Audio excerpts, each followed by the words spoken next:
Yue Shaw, Chan smiled, a faint curve of her lips. Her cultivation is unlike anyone else's. It demands a heart like the bright moon, flawless, spotless, unburdened by the world's entanglements. So the deeper she cultivates, the younger she appears. And because of that, she senses the good and evil in people as clear as moonlight on water. Every ripple laid bare. For most people, it is a relief if she doesn't find them stinking. To smell truly pleasant to her, there is only one condition. What condition? A kindness from the heart, genuine, without a single thread of hypocrisy. Yue Sha-chan turned to face him. The mist that had clouded her gaze these past days thinned, replaced by a smile thick with mischief. If you carried even a sliver of malice, a whisper of intent to use us, a shadow of ill thought buried deep, your scent would never smell this sweet to her. She's nearly drooling over it. You really do like us that much, don't you? Her dimples deepened, honey, sweet with laughter, but she said no more. She turned her head away. Master and disciple traded a glance, their eyes unreadable, then looked off in separate directions without a word. Shay Moo scratched his head. Those wanting to court you count as using you. Asterisk. He pondered it, really pondered it. Maybe at the start, yes. He once thought winning over Shay Ching, Chu would prove useful. But as their bond tightened, Shay Ching, Chu trusting him more, fretting over his health, calling him little brother with easier ease. And little Chan's thread of affection wove itself into the mix. That old exploiting intent had long since rotted away. Gone, he'd come to treat the Starlight Moon Sect's affairs as his own. Sure, there was still the pull of male and female, but the Starlight Moon Sect didn't play the saint. In their teachings, yin-yang interplay, and the union of the sexes was natural, something to discuss plain and sober. No scheming, no exploiting. So by their measure, that couldn't be called malice. If anything, it meant he truly likes them. Why else had he told little Chan to leave that night? First, she was just too damn young. He didn't fancy himself a lecher, and dancing around ambiguous feelings with a 13-year-old girl just felt sick. Second, he feared sinking in too deep, only for little Chan to later cast him off for some cultivation reason, or sect politics, or 100 other things. That'd be the real tragedy. This wasn't malice. It was terror of liking her too much. A kindness run all the way to the brink. In the end, he held a real, rich goodwill toward these women. He found each one endearing, and the new arrival Nisha was just as sweet, so sweet it wrenched his heart. If not for this whole chi rises from the heart business hitting Nisha's senses, he might never have sorted his own feelings so clean. This world was just too absurd, smelling someone's soul, sharper than any demon, revealing mirror. Nisha's big, round eyes flicked back and forth. Then she clapped her hands and shrieked. H. Shay Ching, Chu, who had stayed silent all along, jolted. What the hell are you screaming about? Nisha giggled, a brat's wicked giggle. The scent this man gives off toward you, senior sister. It is that scent. He wants to dual cultivate with senior sister. Shay Ching, Chu, still rattled from her earlier near failure, felt blood surge up her throat. She seized Nisha by the scruff of her neck and hauled her away. You're always half a beat behind on everything else, but now your nonsense won't stop. Go eat your food. You haven't touched a grain since we caught you. Aren't you hungry? Not hungry. Woo. This man is so fun. I still haven't sorted what he is like with Chainer. That scent's so chaotic and strange. I want to see more. Ay. Her tiny arms and legs kicked uselessly. Shay Ching, Chu smacked her forehead. You are 24 years old. Quit playing the child.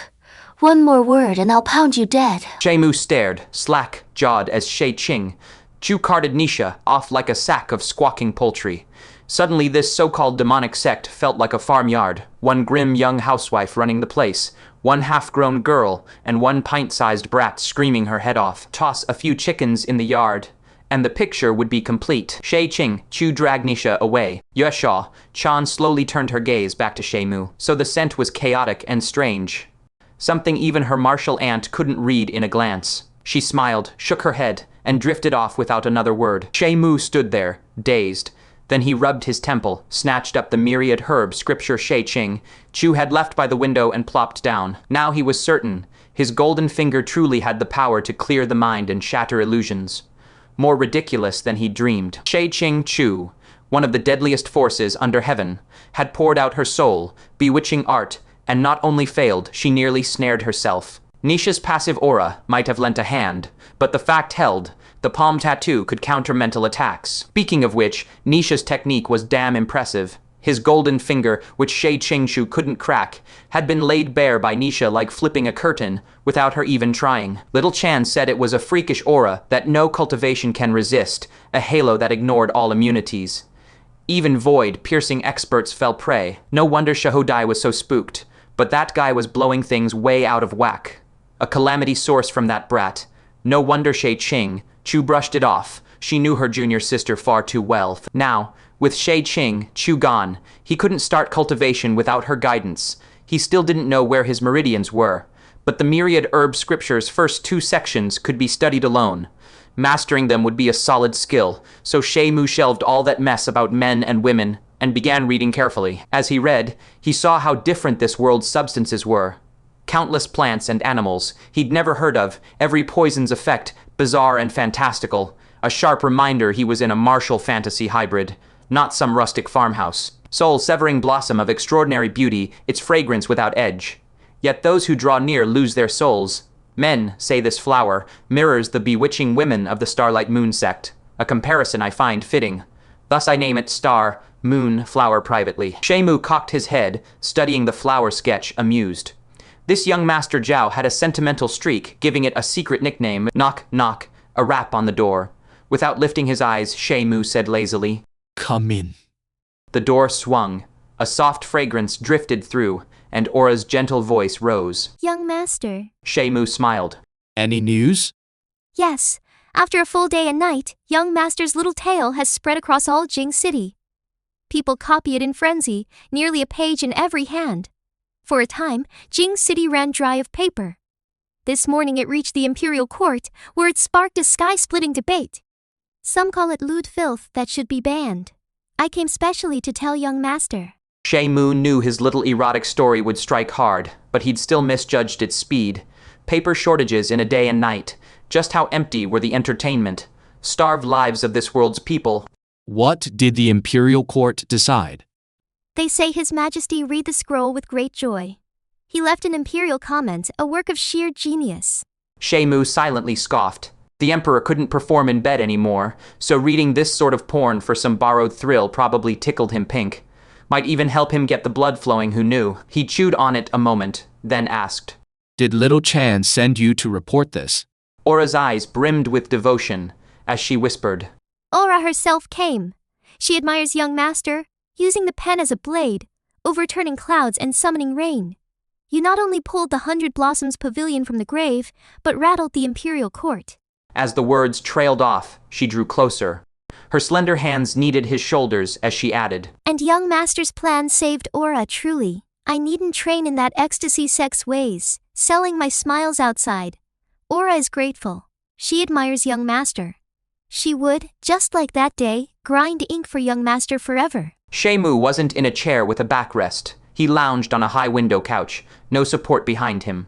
Aura stood so close her body pressed against his back. All he had to do was tip his head to rest it on the softest part of her. He did not lean back for that stolen pleasure.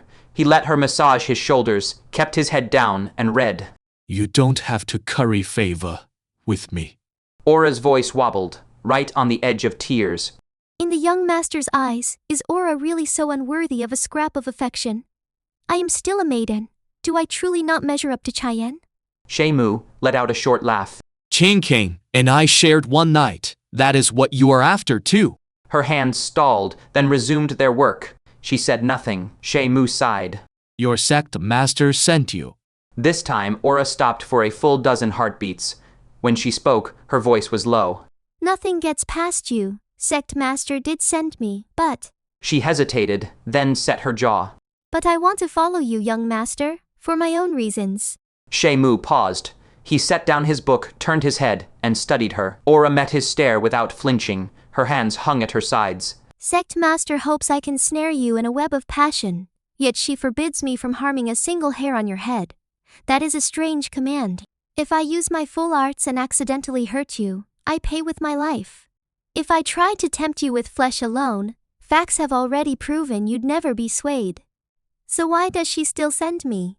Only one explanation. She has lost her composure. I am just a little more familiar to you than the other disciples, so she sees a sliver of a chance and wants to test it. Shay Moo's mind flickered to that morning, soft jade and warm fragrance filling his arms. If he had leaned in a hair's breadth more, Shay Ching, Chu would have kissed him first. Nisha had said he wanted to dual cultivate with his senior sister, Shay Ching. Chu had dragged Nisha away in a fluster, never once looking at him, lost her composure. Aura nailed it. She no longer dared make a move herself, yet she also wanted to snuff out his thoughts. So she planned to shove a woman into his life, someone he might develop feelings for. That way, their relationship could slide back onto the track of ordinary siblings. Compared to the others, Aura had the most contact with him, so she was dispatched here on the off chance something might spark. Why go through all that trouble? She knew Aura could never succeed. She nearly tripped into that pit herself, and now she is pinning her hopes on an outer disciple. Shay Moo mulled it over, then asked, You are laying out the sect master's intentions naked like this. Aren't you worried she'll be displeased? Aura's voice stayed even. I think it is better to seize this chance, swear my true allegiance to the young master, and follow at your side. Considering what you've shown, I'll have a place in the Starlight Moon Sect one day. I won't remain just an outer affairs disciple. Shay Moo shook his head, a smile tugging at his mouth. You say it so bluntly. Aren't you afraid I'll find it disgusting? Aura straightened. You see through everything, young master. Hiding it is pointless. Better to put it all out in the open. You'll need your own helper. I'll follow your lead, whether in official matters or in the bedchamber. I won't disappoint. She was sharp and knew how to grab an opportunity. Having selfish motives wasn't an issue. It would be strange if she didn't. Shay Moo had seen his fill of people climbing the ranks through such unspoken bargains, and he felt no distaste. Instead, he sighed. You still don't grasp your sect master's heaven-defying divine skill. Last time, she witnessed your coy little show. This time, well, the offense can be big or small. If it came down to it, calling it betrayal wouldn't be unjust. You really aren't scared of dying. Aura's face drained of color. She stumbled back 2 steps. But, even if the sect master's skill can peer into heaven and earth, surely she can't hear every whispered word this clearly. If she wants to, I believe she can. Shay Moo's smile widened. Actually, you are right. I do need an assistant. Someone has to lay out paper, grind ink, relay messages. Using anyone else isn't as good as using you. We know each other's background, yeah? Hey, dear elder sister, if you can hear me, do me a solid. We're family. It is not betrayal. Transfer her over. She'll be my assistant. Far away, Shay Ching, Chu sat, cross-legged in her own room, eyes shut, face blank. Nisha rested her chin on her hand nearby, munching cake. Yue Shan held a scroll of diagrams, brush moving in steady strokes. A tiny smile curled the corner of Shay Ching, Chu's lips. She murmured at the air. Aura's offense will be noted for now. Serve Shay Moo well. If you turn traitor, both crimes will be punished together. Nisha kept eating, deaf to it all. Yue Shan lifted her head for a moment, her smile chilly. Lose something? Shay Ching. Chu shot her a glare and shut her eyes again with a huff. Though she had only whispered to herself, her words floated through a lie or two of bamboo forest and slipped into Shay Moo's room. Both Shay Moo and Aura heard every syllable crisp and distinct. Cold sweat soaked Aura's back. She had known the sect master's cultivation was profound, but within her understanding, she'd never imagined anything this terrifying. She could hear their quiet conversation through the entire bamboo forest. Compared to that, this sound transmission was nothing. Shay Moo showed no surprise. He rose and smiled. All right, don't be so scared. Is your sect master the type to split hairs? Aura, still trembling but steadying, whispered. Thank you, young master. Thank you, sect master. You don't need to thank me. You are here at a good time. Help me grind ink. You are going to. How long can one story stay hot? The buzz dies down eventually. Shay Moo stretched with a lazy roll of his shoulders. Funny thing, I've got another one brewing, still set at 100 Blossoms Pavilion. Pretty entertaining. Wanna read it, big sister? Aura pushed back her sleeve and ground the ink in silence. The faint, bitter, sweet scent drifted up, hovering at her nose, clouding her thoughts. She glanced sideways. Shay Moo wrote with swift, easy strokes, his posture loose, carrying a leisurely elegance you rarely saw. His profile in concentration was devastatingly handsome, a sight that soothed the heart just to look at. Men are visual creatures, so are women. A good face is its own kind of justice. It stains that first impression, then colors everything that follows. Aura remembered a night, deep and still, when she had stood exactly like this, grinding ink by his side, stealing glances at his profile now and then. What had she felt that night? She could barely recall. Maybe it was hope that this man's idea would work, that 100 Blossoms Pavilion would claw back from the grave, that she'd be spared the fate of selling smiles at any moment. That night, she'd been uneasy and expectant until the whole shape of his story emerged and swallowed her attention whole. Truth told, she admired him, even felt grateful to him. But that was far from romantic affection. Even when she'd once tried to bait him, he was just a stepping stone. And today, she couldn't name her mood. On the surface, nothing had shifted, but she knew it wasn't the same. He was her master now. He could tell her to live or die, could demand the most shameful acts, and she would have no room to resist. A man with not a shred of cultivation. Yet he flipped clouds and rain with a turn of his palm, as if staging a living joke just for her. You trained over 10 years. What did it get you? Aura sighed quietly and let her gaze drift to his story. He'd already written half. It told of a young nobleman named Shay Moo, tangled in a struggle with his brothers for the right of inheritance, always scheming to win their father's favor. The brothers threw themselves into martial training, hoping to triumph through strength and claim their father's approval. Only Shay Moo was more flexible. He knew how to study his father's other appetites. He discovered a portrait hanging in his father's room, a breathtaking, incomparably alluring beauty. His father often gazed at it, sighing with longing. This had to be a lost love from his younger days, a woman he could never stop yearning for. Shay Moo hit on a plan: find a woman who resembled her and present her to his father. That would certainly delight him. After a long and exhaustive search, he finally found her one day at 100 Blossoms Pavilion, a virgin courtesan called Chinger, bearing an 8 out of 10 likeness to the woman in the painting. So he spent an enormous sum to buy Chinger out of her contract and plotted to gift her to his father. A commoner could not simply stroll into a noble household uninvited. First, Shay Moo had to drill Chinger on a mountain of rules and rituals, not to mention his father's quirks and taboos. To see it done right, he took charge of her training himself.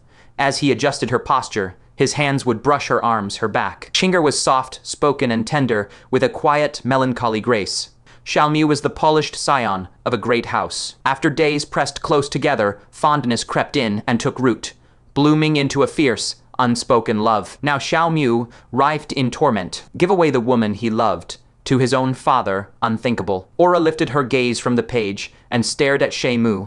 Why did this man always spin such tangled, heart-shredding knots?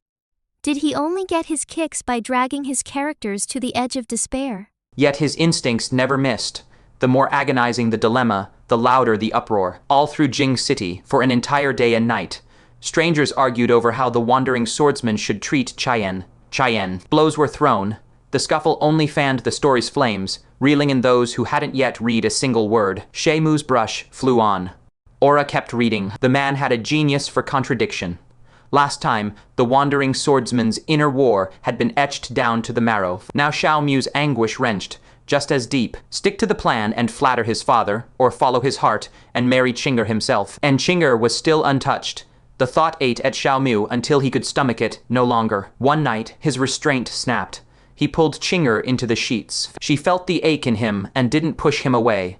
She yielded every inch of her, hoping only to soothe the hurt inside him. The scene unfurled in blunt, aching detail, but woven through with Shay Moo's ragged misery and Chinger's tender consolation. It never felt obscene, only leaden with sorrow, a quiet dread coiling in the gut over what fate had in store for them. Then, clever Chinger teased the truth from Shay Moo's trusted aide. She sat beneath the oil lamp the whole night, stony and silent, before arriving at a grim decision. Without a word to Shay Moo, she asked the aide to lead her to his father's chambers. Shay Moo learned of it too late. He bolted toward his father's rooms, blood roaring in his ears. Only then did he fully grasp the horror of it. To hell with his inheritance, he would stop them both. He crashed through the door and froze. His father was clutching Chinger and sobbing. The old man raised his tear-streaked face. Shay Moo, just in time. This is your long-lost elder sister. Shay Moo tossed down his brush. The story ended there. Aura's brain flatlined. What in the... So nothing had happened between Chinger and the father. A happy ending? No. The trembling love between Shay Moo and Chinger, all that build-up to reveal they were brother and sister. That was incest. They'd already tumbled into bed. What were they supposed to do now? Aura gulped, suspended in that final implication. Shay Moo wrote nothing more. No one knew the depth of the shattering inside Xiao Mu and Chinger, much less whether they would cling to forbidden love or let it all collapse into ruin. All of it was left for the readers to guess, to bicker over, to spread the story with their own furious voices. Wait. Aura's eyes flew wide. She recalled Shay Moo's loaded words. Want to read it, big sister. Sibling love, Chinger and Xiao Mu, the sect master and Shay Moo. Only at the very end had Shay Moo fully bared his fangs. The advertisement for 100 Blossoms Pavilion was just a cover. The real target was the sect master retaliation for sending her to seduce him, a dagger aimed right at her throne. Was it a love letter? A declaration of war? The man was practically aiming to split the heavens. Looking back at the bedroom scene, Chinger's every expression and gesture now reeked of the sect master herself. And yet on the surface it was nothing but a clever little promotional tale for the pavilion, guaranteed to stir as much chaos as the last one. If the sect master flew into a rage, he could simply play innocent, shrug, and claim it was just business. Aura could barely wait to see the sect master's face when she read it. She presented the manuscript to Shay Ching, Chu with the deepest reverence, then fled for her life. She genuinely couldn't be sure she wouldn't be shredded to pieces on the spot. Shay Ching Chu's martial prowess had no equal, but her eyes were not telescopes. So when Aura handed her the pages, she took them without suspicion and spread them across the table to enjoy with her junior sister and disciple. The three women savored every twist, even clicking their tongues at the bedroom passages, until Shay Ching Chu reached the ending. She went rigid. Her face curdled into a ghastly green. In a flurry, she yanked the pages away and hid them. Nisha blinked, dazed. I wasn't done yet. Shay Ching Chu's expression could curdle milk. Children shouldn't read filth like this. Out. Nisha lunged for the papers. I want to read it. I've never read anything so wonderful. Crash asterisk, a kick from her stepmother. On steroids, senior sister sent the little girl rocketing through the bamboo wall. She left a perfect human-shaped hole, landing stiffly in the dirt outside. Utterly unhurt, Nisha bounced back up and charged right back inside. This time, a single palm strike knocked her cold. She was thrown unceremoniously into the corner of the bed. Yesha Chan propped her cheek on one hand, watching her master's rampage with a faint, playful smile. After a thoughtful pause, a knowing glint flickered in her eyes. Soundlessly, her figure blurred and vanished. In truth, Master was just too proud to lose face. Given a little space, she'd settle down. That's Shay Moo, lecherous snake. Does he think I won't dare cut him down? Shay Ching Chu's aura erupted, charring everything in its radius to ash. Filthy curvile. Wretched cur. She paced and seethed, dismantling the room piece by piece until she reached the table and stopped. Xiao Chan had been sitting there moments ago. Now she was gone. Nisha was out cold. No one else could see. For some inexplicable reason, the fury drained right out of her. Had Xiao Chao noticed and deliberately left her alone? Shay Ching Chu sighed and sank into the chair her disciple had just warmed. The only seat she hadn't smashed. She rubbed her throbbing temples, letting her mind drift. When Shay Moo's spiritual defenses had crumbled, his mind had flooded with parents, friends, the world he held dear. When her own defenses cracked, of course that same melancholy came rushing in. At 15, calamity had gutted the sect. Her master died of chi deviation, the elders splintered, and every male disciple walked out to forge a new order. Her eldest senior sister vanished. Nisha was only 11. In that moment of true extinction, she, barely more than a girl, had shouldered the whole sect alone. Outsiders called her a heaven-born genius. But what did they know of the treacherous currents in the Fenghu, the death lurking in every breakthrough? For over 10 years, she'd cut a path across tens of thousands of miles of the divine land, crawling through one life or death trial after another, walking the razor's edge to become a living legend. Worshippers prostrated themselves. Her sect saw a god, but who understood the raw exhaustion underneath? No one except Xiao Chen, her one and only refuge. But she could never show weariness, never betray fragility. She had to make them all believe she was the mightiest under heaven, that her slender hands alone could split the sky and carve the earth. Then Nisha wormed into her heart and her defenses fell. Loneliness and exhaustion crashed over her, and all she craved was a solid shoulder to lean on. A place to shut her eyes, trust everything to another, and sleep without a single care. It seemed there was such a man right in front of her, willing, able, She knew he harbored longing for her, and she had been toying with him, reeling him in, so she would surrender, let him hold her, soothe her, claim her, just give herself over completely. And so, she cast herself into his arms. A knock at the door split the quiet of the night. He stirred. She stirred. He was still just Shay Moo, a body barren of the slightest cultivation. She remained the undisputed master of the demonic sect, peerless under heaven. What she had thought was a mere game, tinged with a flicker of fondness, had now ensnared her utterly. He also shared a faint bond of affection with Xiao Chan. As her master, she could forbid it. But the reason for forbidding could never be rivalry.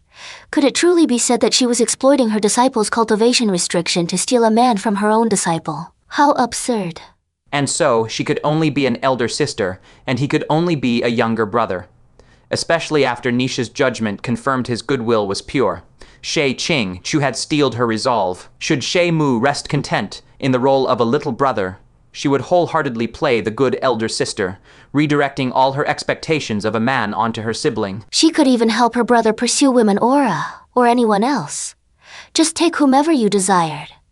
Big sister could hand them over. Yet this very story he had written boldly lampooned her self-deceiving resolve. By his implication, to hell with them being an unrelated pair. Even if they were bound by blood, he would still mount them. His relentless provocation maddened her. Was he not simply begging for disaster? But remembering Nisha's assessment, he wishes to dual cultivate with you. She was struck by a dazed certainty. Shay Moo thought Xiao Chen too young. It was certain here. He truly had his sights on. That had been his intent from the start. So how could any of this be framed as her competing with her own disciple? There seemed no issue at all. Whatever bond existed between her and Shay Moo was never her disciple's concern to begin with. How could it be warped into her disciple yielding ground? The more she tried to unravel it, the more tangled her thoughts became. At last, Shay Ching, Chu loosed a long, exhausted sigh. Someone. Repair the house. Yes, sect master. But senior Aunt Nisha, why ask about her? Toss her onto the trash heap. Wait. Have you seen Channer? The young sect master packed her things and is bidding farewell to young Master Shui. Shay Ching, Chu fell silent, standing motionless before the window. She gazed out at the gently swaying bamboo leaves, her expression a mystery for a long, long time. So soon? Shay Moo looked at Yue Sha-chan, surprised. She said she had come to say goodbye after packing, but he saw no bundles or parcels. The only changes were an embroidered pouch at her waist, and an exquisitely translucent jade ethereal flute tucked beside it. That was everything she carried. He did not know if this world possessed storage pouches. Perhaps that embroidered pouch held space within it. And the jade ethereal flute, was it a cherished instrument she kept close, or her true weapon? He suddenly recalled Yue Sha-chan once boasting, In the realm of music, this lady is a master of the highest order, famed across the land. Yet he had never heard her play. Their time together had been far too short. In truth, he had been given only a fleeting glimpse into who they were. And now she was departing, swift and elusive as a startled swan. It's hardly soon. I hinted at this ages ago, didn't I?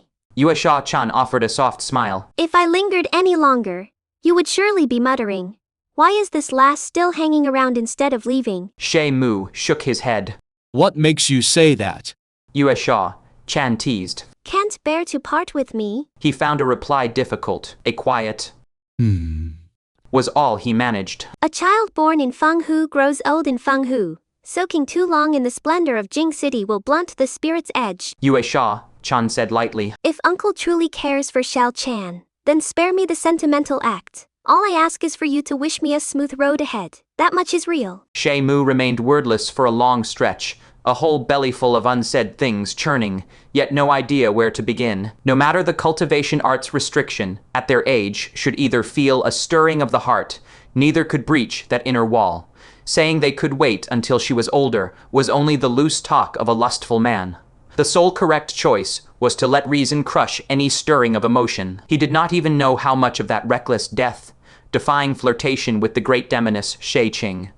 Chu had been true admiration for her unearthly beauty, and how much had been a way to deflect the stirring he felt toward Yue Sha-chan, perhaps a measure of both. Now that he had resolved to win his master, he could not keep tugging at her disciple. Better to sever this ambiguous, tangled thread cleanly, decisive and neat, a benefit to all. At last he spoke, his voice low, but all that emerged was, I'll see you off.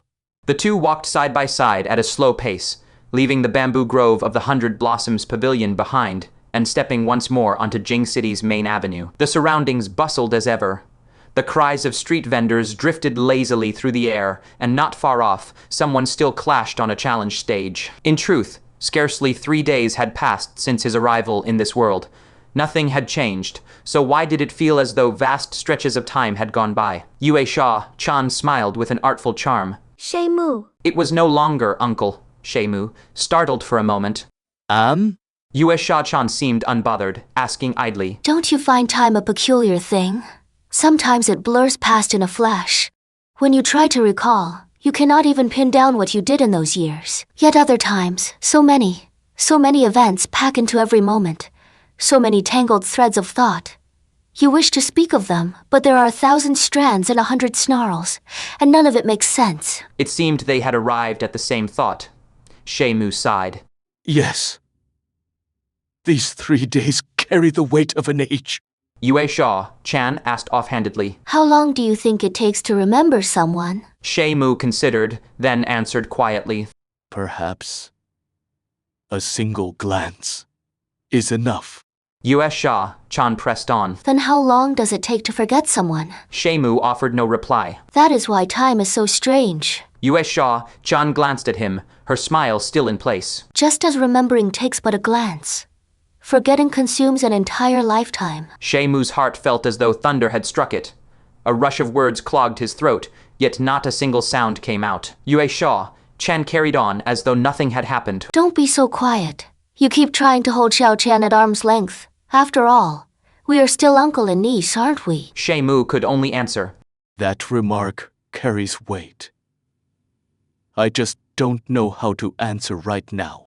Uncle isn't usually so tongue-tied and dull. Yue Sha Chan had suddenly reverted to calling him uncle, adding with a light laugh. A fool like that isn't endearing, just like that one. Look. Shay Moo followed the line of her pointing finger and turned his head. A young woman in white, 17 or 18, with a long sword strapped to her back, strode through the city gate with slow, steady steps. Her frame was slender, yet straight as a blade. The white robe was mere coarse homespun, washed so pale the patches showed through, and the straw sandals on her feet already bore holes. She was utterly shabby, the very picture of an ascetic cultivator. Yet no one present dared show a flicker of contempt.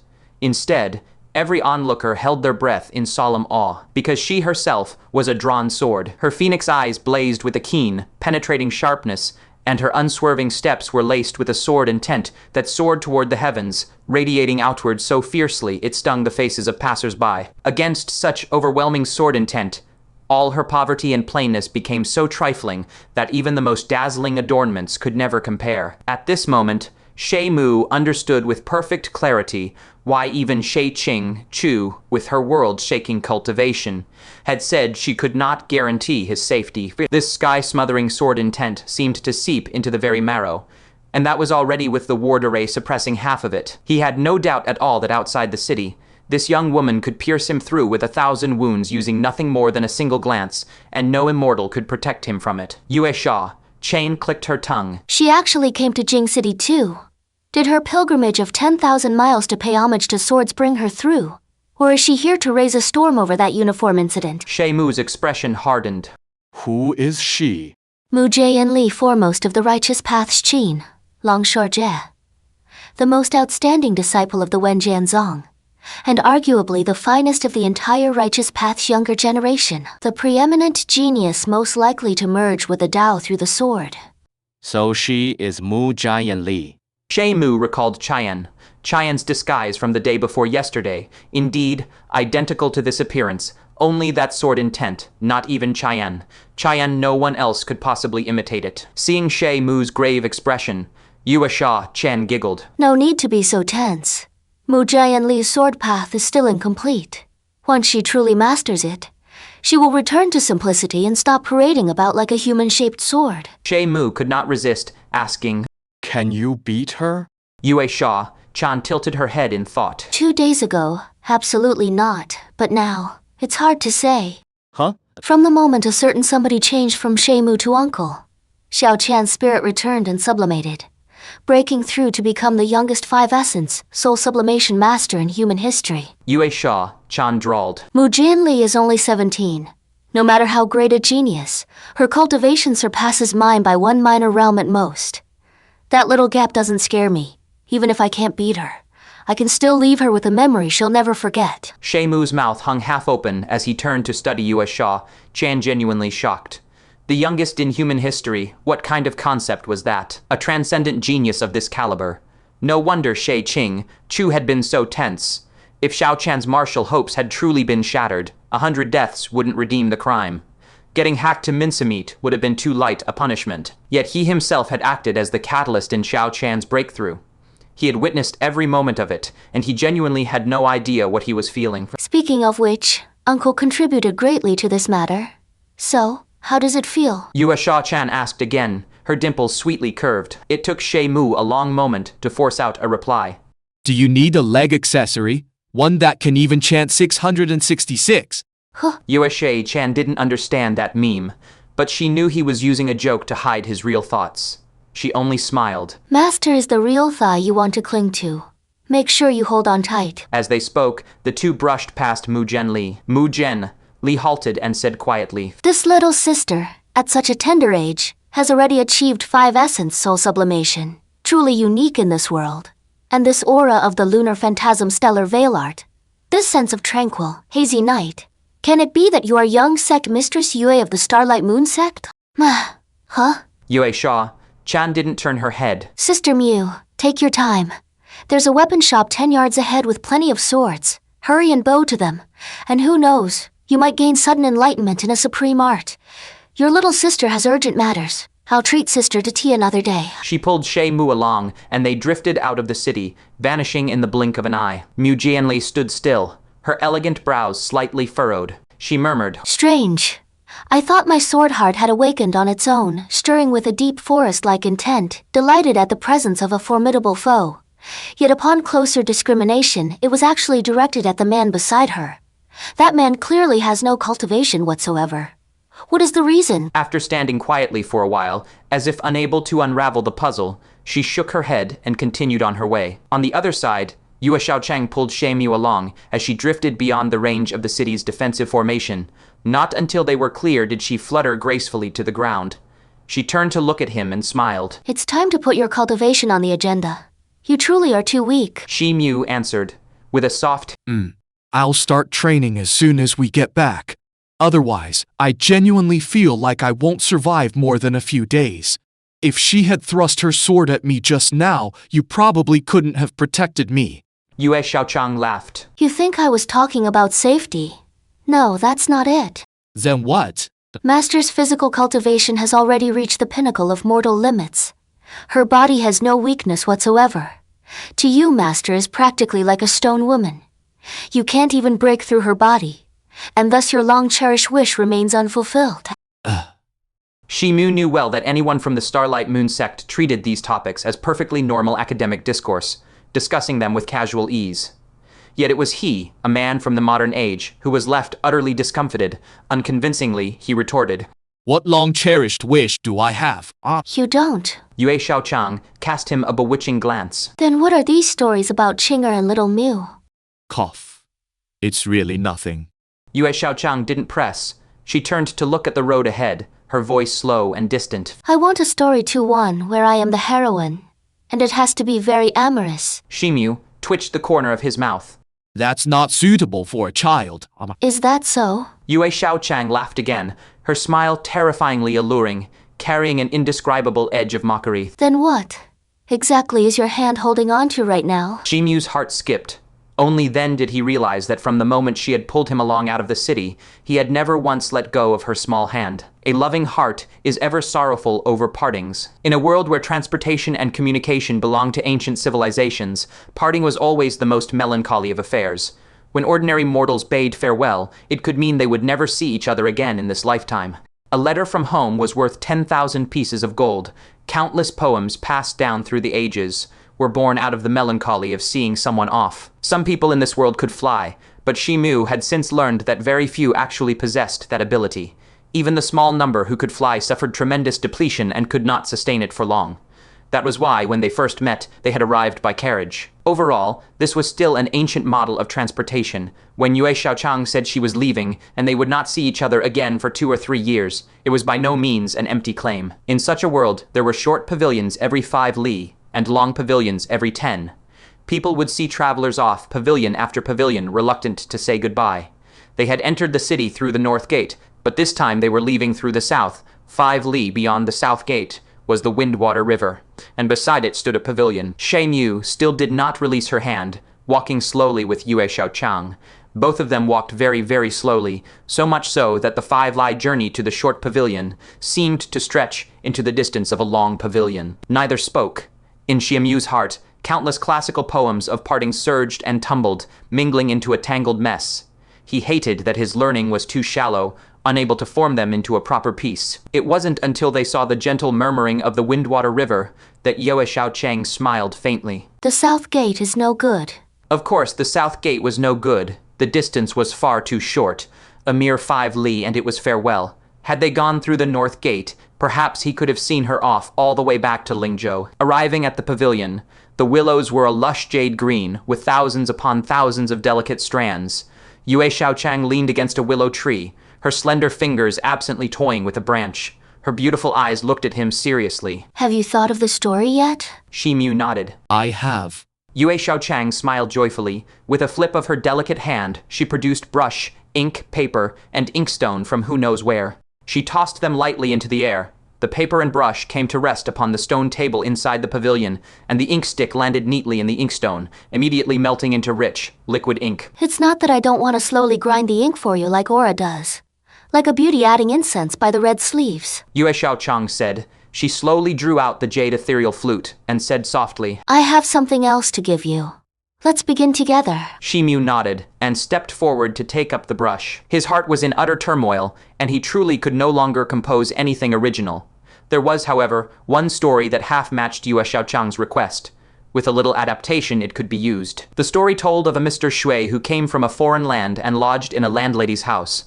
Against all propriety, he developed a yearning for the landlady's widowed young daughter, Chonar, who was only 13 years old. Alas, Chonar was far too young. Such a thing was not tolerated by the times. In order to get close to this young girl, Mr. Shui married the landlady. That's right. It was an adaptation of the famous Ainduai Lolita, now to be called Fibbin Little Shantin. Yue Xiaochang tilted her head to look at it and let out a bee sound of laughter. If Master ever sees this story, don't even dream of getting her in this lifetime. Shay Moo sighed. It's a custom-made story. Yue Xiaochang nodded. You're right. It's a fabrication. I just wanted to see it. That's all. The story was very long, and Shay Moo wrote very slowly. Yue Xiaochang did not continue watching. She leaned back against the willow tree, lifted the jade ethereal flute, and brought it to her lips. A wisp of ethereal flute melody lingered around the riverbank. The Windwater River rushed and surged, its sound waves roaring to the heavens, yet it could never drown out that single thread of flute music. It drifted long and clear, echoing distinctly, and the roaring of the river seemed to serve as its accompaniment, like a grand symphony hall. The flute melody was one Shay Moo had never heard before, yet he would have staked his life on it, being the most beautiful music he had ever known. A soft weeping, a gentle telling, like a plaintive lament, a longing admiration. A thread of ethereal melancholy lingered, winding and circling, worming into his ears, burrowing into the deepest chamber of his heart. A silent wistfulness rose within him, the same as when Nisha had first slipped into his heart, sorrowful, helpless, and bleakly adrift. No art of allure had crept in. The music alone reached inside him, stirring a sorrow no artifact or cultivation technique could resist. You want to hear this? I am the unrivaled master of this under heaven, and yet you came all eager to listen to some courtesan sing. Your brain must be sprouting weeds. Yue Xiaochang's teasing words still echoed in his ears. Shay Moo now felt that his brain truly was choked with weeds. He had only ever noticed the surface, her charm, her bewitching beauty, her alluring loveliness, never once paying mind to what else she could do, what she loved, what she loathed. And then he had so resolutely drawn a line between them. She had wanted to leave, and he had wanted her gone. Staring at that false story he'd written, a plagiarized scrap, custom-made and utterly insincere, ugly beyond words, Shay Moo could write no more. A hot fury surged through him, and he hurled the brush. It snapped in two. Yue Xiaochang turned her head at the sharp crack. Her gaze flickered with surprise, then a wisp of a smile glinted in her eyes.